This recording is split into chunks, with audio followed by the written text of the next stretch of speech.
മലയാളത്തിനപ്പുറത്തേക്ക് വളർന്ന് ബോളിവുഡോളം എത്തിയ നടിയാണ് കീർത്തി സുരേഷ്. അമ്മ മേനകയുടെ വഴിയെ അഭിനയത്തിൽ സജീവമായ കീർത്തി ഇന്ന് തെന്നിന്ത്യയിൽ പ്രിയപ്പെട്ട താരറാണിയാണ്. മലയാളത്തിൽ വിരലിൽ എണ്ണാവുന്ന സിനിമകൾ മാത്രമാണ് ചെയ്തിട്ടുള്ളതെങ്കിലും മലയാളികൾക്കും പ്രിയപ്പെട്ടവളാണ് കീർത്തി. തെലുങ്കിലും തമിഴിലുമാണ് കീർത്തി ഏറ്റവും അധികം സിനിമകൾ ചെയ്തിട്ടുള്ളത്. കീർത്തി സുരേഷിന്റെ ആസ്തി ഏകദേശം 41 കോടി രൂപയാണ് എന്നാണ് റിപ്പോർട്ട്. സിനിമകൾക്ക് പുറമെ പരസ്യരംഗത്തും സജീവമാണ് കീർത്തി. ഒരു സിനിമയ്ക്ക് 3 കോടി മുതൽ 4 കോടി രൂപ വരെ പ്രതിഫലം കൈപ്പറ്റുന്നു എന്നാണ് കണക്ക്.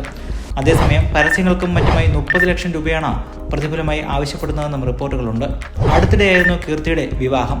വർഷങ്ങളായി കീർത്തിയുടെ സുഹൃത്തായ ആന്റണി തട്ടിലാണ് കീർത്തിയുടെ വരൻ. ബിസിനസ്സുകാരനായ ആന്റണിയുടെ ആസ്തി 150 കോടി രൂപയോളമാണെന്ന് കണക്കാക്കപ്പെടുന്നു. ദുബായിലും കൊച്ചിയിലും ആഡംബര റെസ്റ്റോറന്റുകളുടെ ഒരു ശൃംഖലയടക്കം നിരവധി സംരംഭങ്ങളുണ്ട് ആന്റണി തട്ടിലിന്. കീർത്തി സുരേഷിന് ചെന്നൈയിൽ ഒരു വീടുണ്ട്. കൂടാതെ ഹൈദരാബാദിലെ ജൂബിലി ഹിൽസ് ഏരിയയിൽ ഒരു അപ്പാർട്ട്മെന്റും താരം സ്വന്തമാക്കിയിട്ടുണ്ട് എന്നാണ് വിവിധ മാധ്യമങ്ങൾ റിപ്പോർട്ട് ചെയ്യുന്നത്.